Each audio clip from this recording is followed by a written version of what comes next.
Today I want to talk to you about freedom from oppression. What do we mean by oppression? Oppression is imposed domination of another person or a group of people in order to control them mentally, physically, emotionally, and the worst of all, spiritually, in order to stifle their aspirations and limit their potential. To be oppressed is to be dominated or held down or suppressed in such a way as to cancel or control or to limit your divinely ordained potential. Everyone here who has been created by God, which is everyone here, was created with potential. Things that God has endowed you with in order to realize your maximum abilities to be used under God. Your potential. A baby is a potential adult. It has to get there, but the potential for adulthood is resident in the baby. That's where they're going.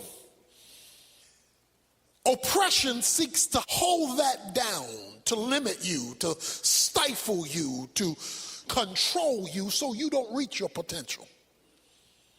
So that you're stopped from maximizing your divinely ordained reason for even being here. It involves restricting your God-given human potential so that it can stop God's plan for your life. It's called oppression. Now, oppression can take many forms on many levels. There is political oppression. You find this in dictatorships or military governance where a particular dictator, in order to limit the power of others in the name of a political order, it's Russian communism under Lenin and that Marxist way of life, where walls are built to hold people in and to stop them from being able to move from one place or another place. It is to hold them or contain them, to limit them. There is economic oppression.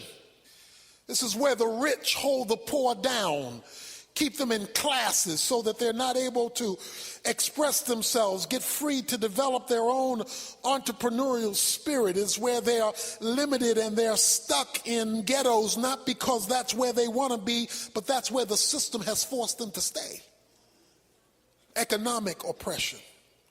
We're all familiar in the United States of America with racial oppression, where people are held down because of the color of their skin, and the color of their skin prohibits them access to that which the rest of the society has free access to, simply because how they look. There is domestic oppression. You often see this when a wife or a woman is so controlled by a man because of the threats of violence. I was sitting in my office one day and a husband and wife came in for counseling, and it became clear what the problem was, which had not yet been verbalized, because when the husband raised his hand to scratch his neck, she jumped. So it became very clear very quickly that this woman was living in fear. She was under the thumb of a dictator who, falsely using the biblical word submit, was actually using God's way to oppress. Parents sometimes are oppressive to their children. That's where child brutality comes in, where the children are terrified because the parents don't spank to correct.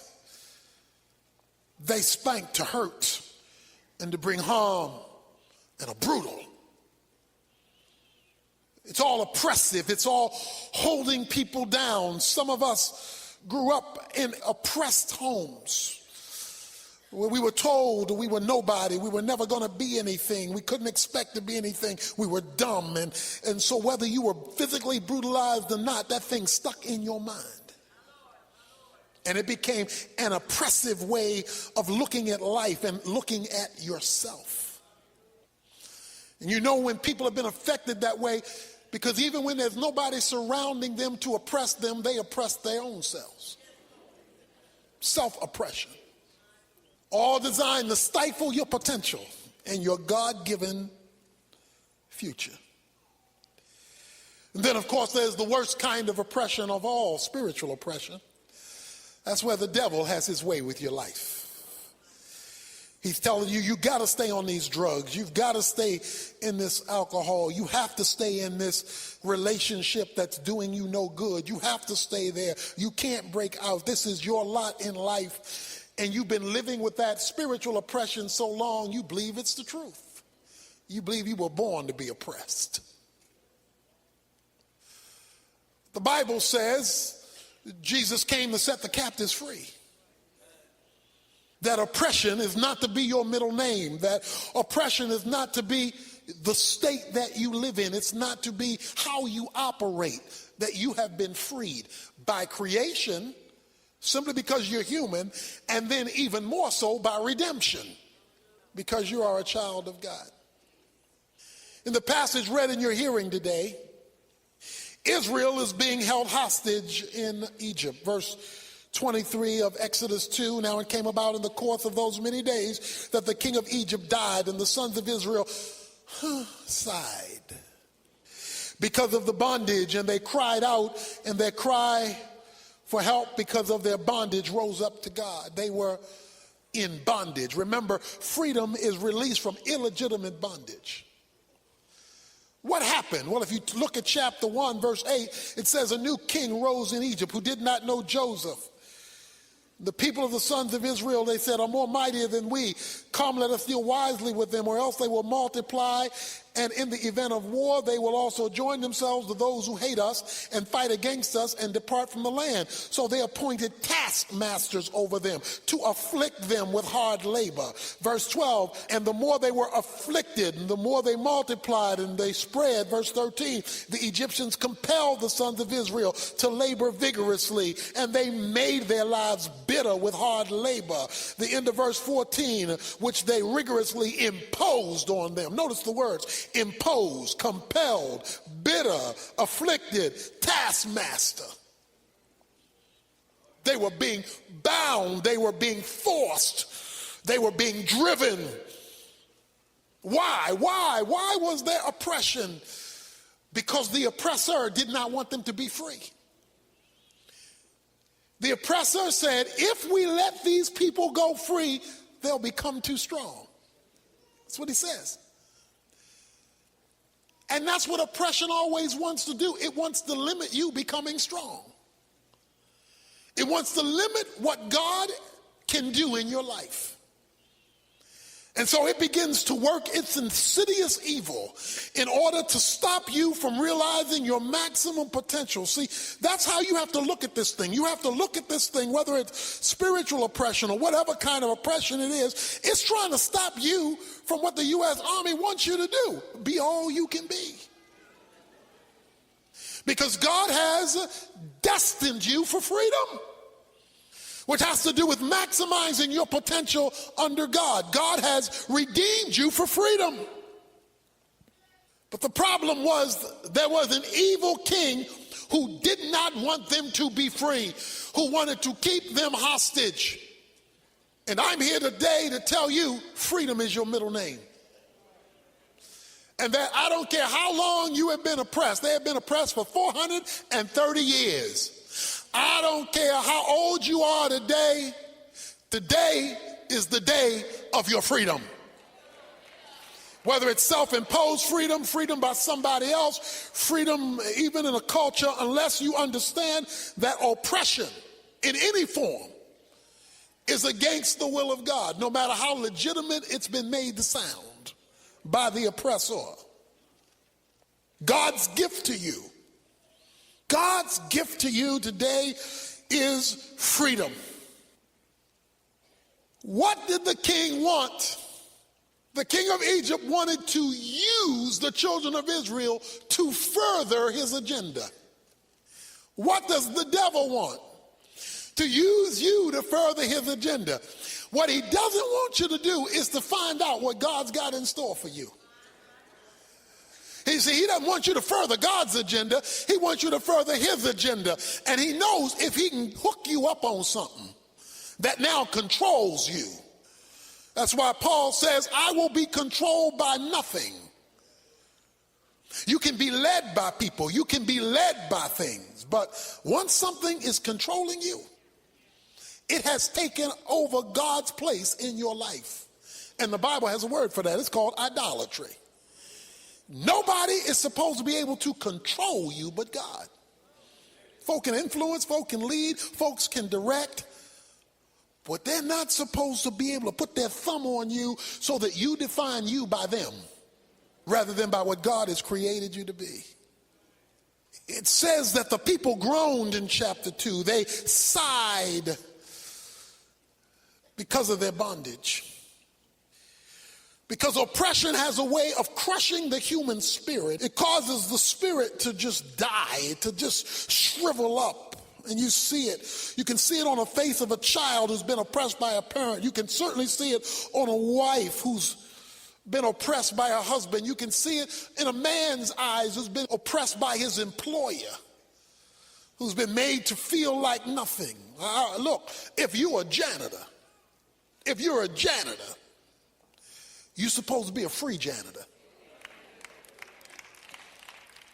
See, it's got nothing to do with how much you make and what your title is.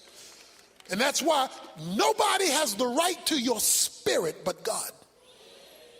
Now, they may want to crush your spirit. They may want to tear down your spirit. See, that's why it's very important that you know that God tells you you're free.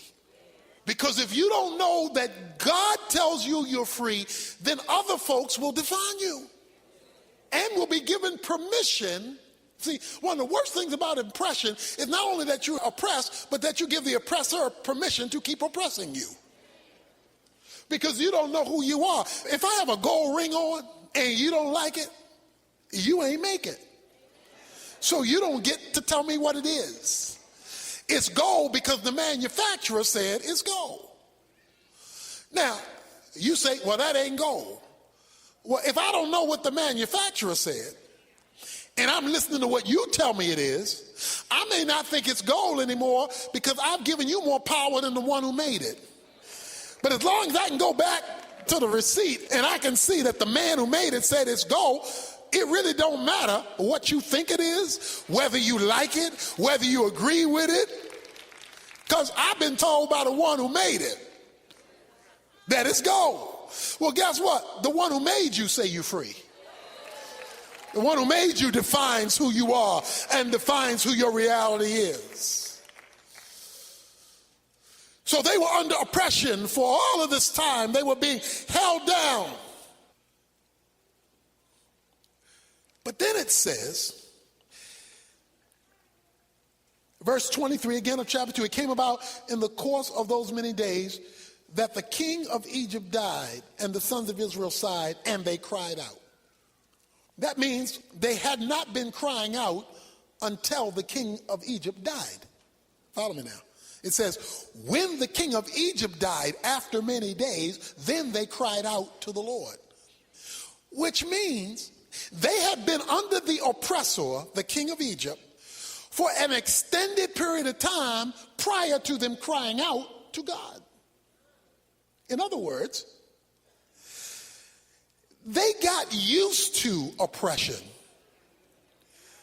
until the king died. As long as the king was alive, they didn't like it, but they accepted it. When the king was no longer there to enforce it, they remembered God. You see, one of the things you need to understand, because the king, remember, in Egypt is the government. The king is the government. And it amazes me how much Christians look to the government to be surrogate God for them. And you know we do it because we want the government to do everything, the king. But he says, The king was the oppressor. The king was the one holding them down. It was only when the king was no longer there that they remembered that there was a God bigger than the king, because the king had obscured God. Now, I ain't trying to get political, although I could. But the Bible is clear that the government should be both limited and taxes should be low. That's the biblical principle. Government limited, taxes are low. You cannot be free if you're not also willing to be responsible. You got a teenager in your house and they want to be free. They want to be free from mother and father and rules and regulations and got to be home at 10 or 11 or 12. I want to be free. Okay, are you ready to pay your bills? Okay, you see, if you demand freedom, you are at the very same time demanding responsibility. Don't tell me you want to be free, but you want to be irresponsible. That's a contradiction in terms. God told Israel, he said, when you get to the promised land, don't expect any more manna from above. On the wilderness, I'm going to rain down your blessing. When you get there, pick up the shovel and the pick, and you pick up the oxen, and you plow the land. Because freedom demands responsibility. So we got folk waiting for God to drop stuff from heaven when God has said, I thought you wanted to be free. And that means you take ownership and responsibility in order to enjoy freedom. You can't enjoy freedom and be irresponsible at the same time. So the more, getting back to political, the more you want the government to do, the less free you're asking yourself to be. Now, that's not a popular thing, and that won't get me votes, but I ain't running, so it don't matter. He says that when the king died, when government was no longer to handle this situation, they now are remembering God had a covenant. It says the covenant that he had with Abraham, Isaac, and Jacob. They remembered God had something to say about this. What did God tell Abraham, Isaac, and Jacob? God says, I'm going to bless you, and through you, all the nations of the earth will be blessed. They remember, and I'm going to curse those who curse you, and I'm going to bless those who bless you. So it dawned on them when they remembered the covenant. God said he was going to curse those who curse us, because we're his covenanted people. Egypt has been cursing us with bondage and oppression. But God said if they curse us, they curse him. Any of you ever had a big brother, folk were messing with you, and you said, well, I'm going to go tell my brother. Or you had some cousins, or, violent brothers, just. In other words, you remembered you got somebody bigger than your problem. God says in the Abrahamic covenant, I'm going to curse those who curse you, bless those who bless you. You cursing me? You cursing God? Hey! It says they cried out to God. They remembered the covenant. You see, here's what oppressors have some things in common. And the thing that an oppressor does not want you to have is information. See, oppressors try to keep, that's why oppressors of people try to keep them uneducated, because they know if they get a little knowledge, they're going to discover that they got the right to be free. You see, they want to keep you ignorant. They want to keep you uneducated about the realities that are yours. You see, they want to forbid you to get an education, or certainly an equal education. They want to hold you down informationally, because if you don't know, you can't go. The Emancipation Proclamation was signed January 1863. We didn't discover that in Texas till June 19th, 1865. That information about June 1863 was withheld from slaves in Texas. But we discovered, the slaves in Texas, in June 19, 1865, that in January 1863, slaves were set free. Folk been partying ever since. Juneteenth. Be partying ever since. You know what the party's over? Somebody gave some information. Now you're going to discover something as we go along, and that is parties are not enough. Parties are fun. In chapter 15, it says, when the people got through the Red Sea, they had a party. It says Miriam left out, and they all went dancing and celebrating deliverance. They celebrated deliverance, but you can be delivered and not free, because they were partying about deliverance, still wanting to go back to Egypt. So partying is not enough. Barbecues won't cut it. Oppressors always want to withhold information. See, a husband who's oppressing his wife and emotionally beating her down and maybe even physically, see, he doesn't want her to know. On the tail end of that verse of submission, it says, wives, submit to your husbands as to the Lord. See, all he wants, every time when I talk to a husband, he says she won't submit. But that's not the full verse. He doesn't want to know the other part of that verse. So when they're in front of me, I give them the rest of the story. That she is supposed to submit to you as to the Lord. So that if you're asking for submission in areas that God doesn't give you permission to ask for it or demand it, she is not obligated to submit to that. Now see, he get mad at me because I'm giving the rest of the information. Because oppressors don't want you to have the rest of the information, because they want to keep you under their thumb, because they want to control your future, limit your destiny, so that you don't maximize your potential. And it's done on every single level. But it says they remembered the covenant. They remembered that God had made an agreement to curse those who cursed them and bless those who blessed them. But you see, if you don't know you're supposed to be free, if you don't know that that's your God-given right and your redeemed right as a Christian, you got a twofold right to be free. Creation and redemption. That is, freedom, remember, is not doing whatever you want. Freedom is illegitimate bondage being released from in order to maximize your calling under God. If somebody doesn't tell you that, then you'll think slavery is normal. And I'm supposed to be messed up, jacked up, defeated, not making anything of my life, on drugs, on alcohol, in relationships do you know the amount of women who live year after year in abusive relationships? In abusive relationships because they don't think they're supposed to be free.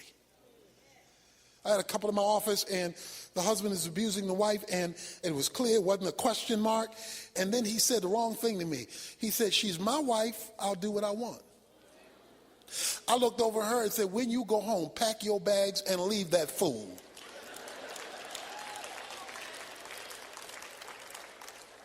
Okay? Because he misunderstood his role. He was out of line. And he was forcing her down with faulty information, and she was hooked in this unhealthy relationship in the name that I'm the husband. If you name the name of Jesus Christ, you're supposed to be God's husband, not a husband. You're supposed to be, you're not from the street. You don't get your information from who let the dogs out. That's not where you do your data collection. And so we got this faulty information, and we don't want to hear the rest of the story. And one of the ways you know people are oppressed is they keep wanting to go back to their oppressor. Remember, Israel said, chapter 14, look at chapter 14, verse 10. And Pharaoh drew near, and the sons of Israel looked, and behold, the Egyptians were marching after them, and they were very frightened.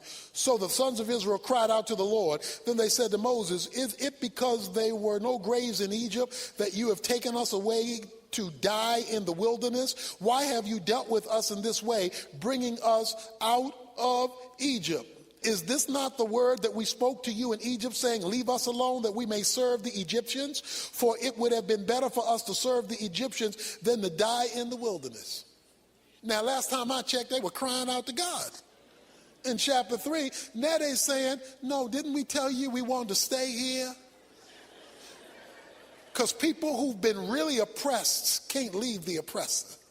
That's why they go back to the drugs and back to the alcohol and back to the unhealthy relationships. And they will go back to the situation because they've been so conditioned by oppression, that they are tethered back to it because they don't see their own value for freedom. They don't see their own value, that you have been created and you have been redeemed to be free, to fulfill your calling under God. And anybody who seeks to take that is doing so illegitimately, and you need to know that. You may not be able to change the situation right now. It may be too big, it may be too social, it may be too economic, but at least you need to know that you've been called to be free. Some of us are slaves in our own home, and we're slaves in our own home because you got rooms in your home none of the family can go in, but guests can go in. So in other words, you think more of guests than you do your own family. In fact, you don't even go in there and you paying the bill. Some of us got dishes nobody can eat off of but guests. So guests come once a year, so the dishes are used once a year, so the best you have is for everybody else. It's not for you. Because you don't think enough of yourself that you are free to enjoy the things that company can have.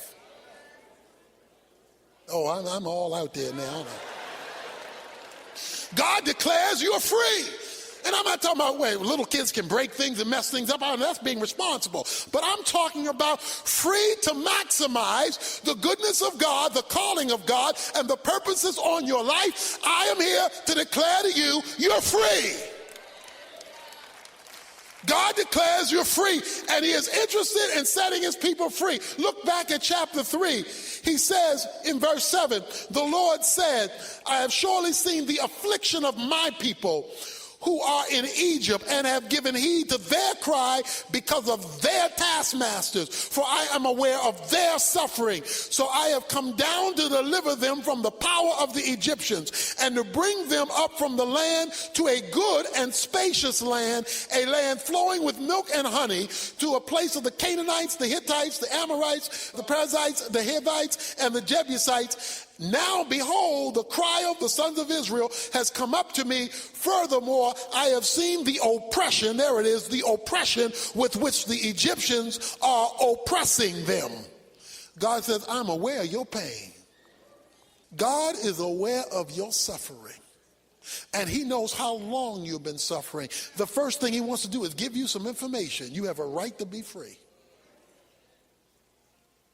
You have the right to take the initiative to pursue your freedom. So how do you do that? Well, you've got to remember, first of all, your covenantal rights. They remembered their covenant. They remembered God says, if they curse you, they curse me. They don't have a right to curse me. You've got to, first of all, know you have the right to be free, to be unencumbered from God's calling on your life. You don't have the right to be irresponsible.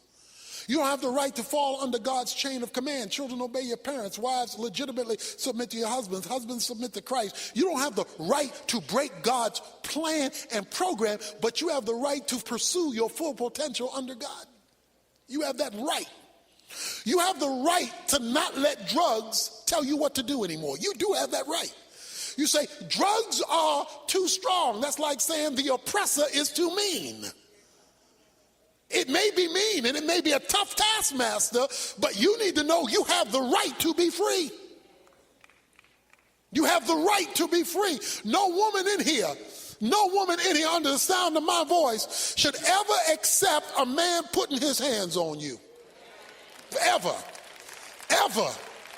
He has no right to put his hands on you. That's oppressive. That's a taskmaster who's saying, if you don't do what I say, I'm going to bring out the whip. He has no right to put his hands on you. And he's a punk if he does. I said it.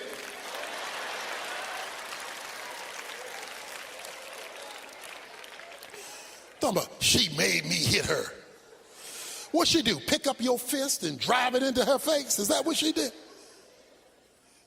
You won't say Mike Tyson made you hit him. Not if you sane, because he crazy. You have a right to be free. You need to know that God's covenant is a covenant that frees you. The book of Galatians talked about one of the great freedoms you need to know about is freedom from legalism. Legalism are rules set up to hold you religiously hostage. They are rules set up to hold you religiously hostage. You will always know a legalist because they always define their Christian life by what you can't do. Anything that the Bible doesn't prohibit is allowed. Folk can't just make up stuff you can't do. You can't make up stuff. That's how cults are. Cults make up stuff. What they do, notice what they do. They control people.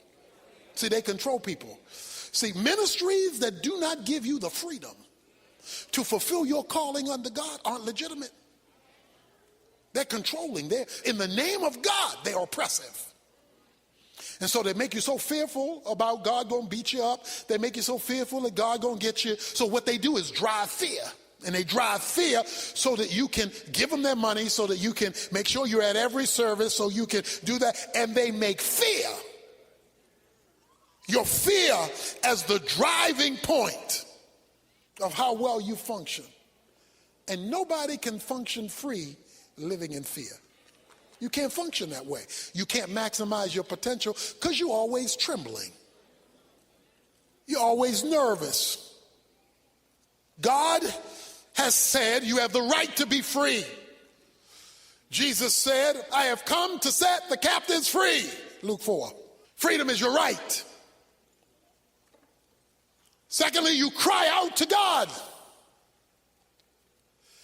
You cry out to God. You make God your point of a reference because you're part of his covenant. You make God your point of reference. See, that's why dictator regimes want to limit religious expression. The reason why slavery was not allowed to sustain itself in America is because God was kept a part of the equation, even to the point of the Constitution. So as long as you could appeal to a freeing God, then it always limits slavery. That's why those kind of regimes don't want God as part of the culture, and they want to squash religious freedom because religious freedom makes people free. God is so committed to freedom, he told his disciples who wanted to call down fire from heaven to burn up people who weren't responding to that message. Jesus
have the right not to believe.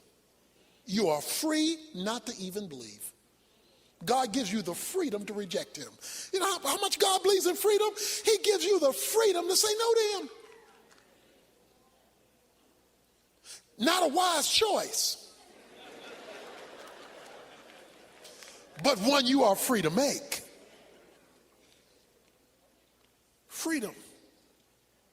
When their human solutions were gone, they went to God, and prayer is earthly license for heavenly interference. It says that, God, I give you permission to interfere in my affairs. And here's the thing. While they were in slavery, if you read all of chapter 1, they're in slavery. At the end of chapter 2, they cry out to God, but between the slavery described in chapter 1, the oppression, and the crying out in chapter 2, there's a parenthetical statement or parenthetical passage, and it talks about the birth of Moses, the putting Moses in the Nile River, the finding of Moses by Pharaoh's daughter, the raising of Moses by Pharaoh's house, Moses killing the Egyptian. It tells that story between starting off with the oppression of Egypt and then going on to the people crying out to God. Why does it start off with the oppression, end with the people crying out for him to release the oppression, but in the middle of the story put in Moses? Because while they were going through, God wanted us to know he was working on something. He was working on a deliverer. They didn't know God was working on a deliverer. All they knew is they were going through hard times. Can I tell you something? God is working on your freedom.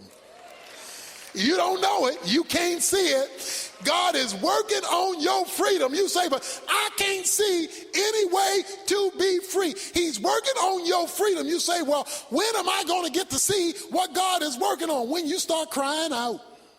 They never saw it till they cried out for it. They never saw it till they cried out for it. So, what am I saying to us today?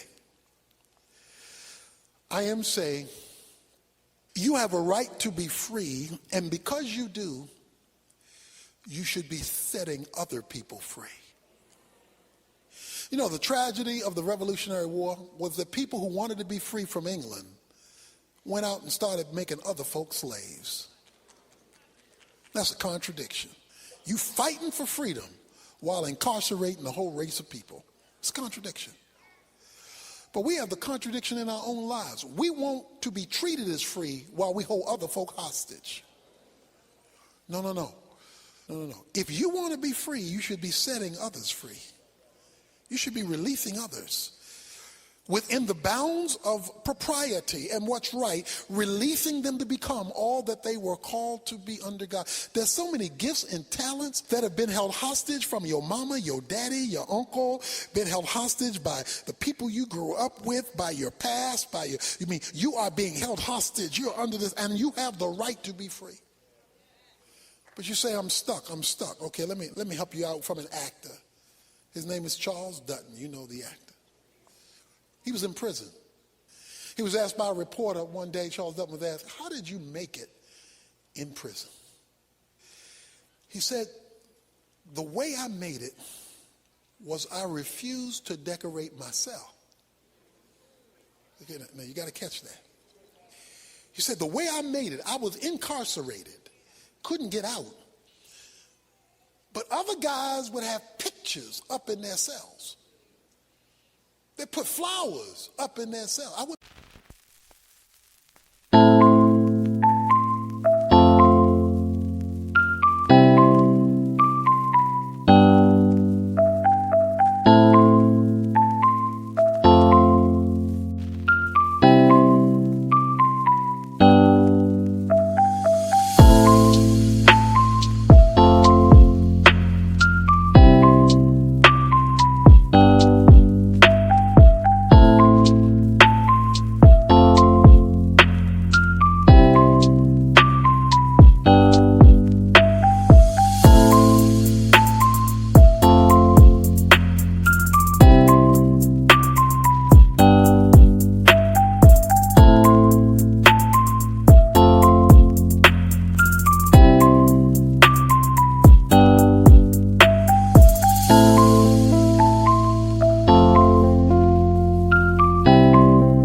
put any pictures up there. I wouldn't even put any flowers because I was going to never make this home. Don't make your oppression home. Don't make that home. Don't act like this is where I'm supposed to be for the rest of my life, so I might as well get comfortable here because I'm stuck. As long as God is part of the equation, you're not stuck. And you always look for that day when he's going to break through and open up that cell door. Don't put pictures up in your oppression. Don't make it think like this is the only place I'm ever going to be, and I'm never going to be nothing, and I'm never going to make anything out of my life, and I'm never going to make enough money to pay my bills, and I'm never going to be able to be used of God, and I'm never. That's putting pictures up in your cell. No, you never call an oppressed situation home. Don't call it home. When liberation finally came from slavery, American slavery, many of the slaves from the South began going north because they could get to express their freedom more in the North, was the thought. So they began going north. But there were a whole bunch of slaves who said, I ain't going north. And the reason I'm not going north is I've been a slave all my life. I didn't raise slave children, and I didn't raise slave grandchildren. I got married in slavery. Slavery is all I know. And in slavery, the master's going to feed me. In slavery, the master's going to clothe me. In slavery, the master's going to employ me. So if I leave slavery, I leave the master taking care of me for unknown territory. Now, you can talk about that land flowing with milk and honey up in New York and up in Boston and all. You can talk about a land flowing, but I ain't seen that. I've seen my life here. So I would rather be a comfortable slave than a risky free man. In other words, you can get so used to decorating your cell, you decide slavery is home. You decide, I'm never going to be able to ascend. I'm never going to be able to grow. I'm never going to be able to build my own business, even though I feel that's what God wants me to do. I'm never going to be able to do it because times are so hard and things are so bad, and I'm never going to be able to do it. That's the talk of a man who doesn't know God. That's the talk of a woman who doesn't know God. That's the talk of one who doesn't understand the covenant. God has declared you have the right to be free. Act like a free man. Walk like a free man, even if you have to walk in your cell. You walk like a free man, a free woman, one who's been declared to be free by God, one who's been declared to be free by redemption. You walk like a free man, talk like a free man. And I know folk ain't gonna understand how you walking free in a cell, because I've already consulted God and he got the key. So I'm practicing my free walk now. I'm practicing my free walk now, for the time when God opens up the opportunity for me to fully express it. Why not practice being free if you expect to be free?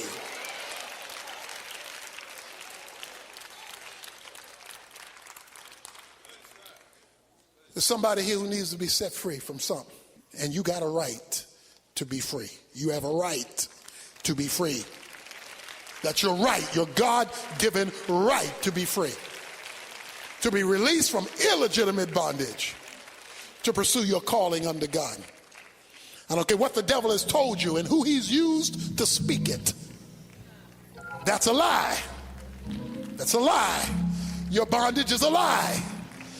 You say, but you don't know how long I've been there. It's just been a long lie. Because you got a right to be free.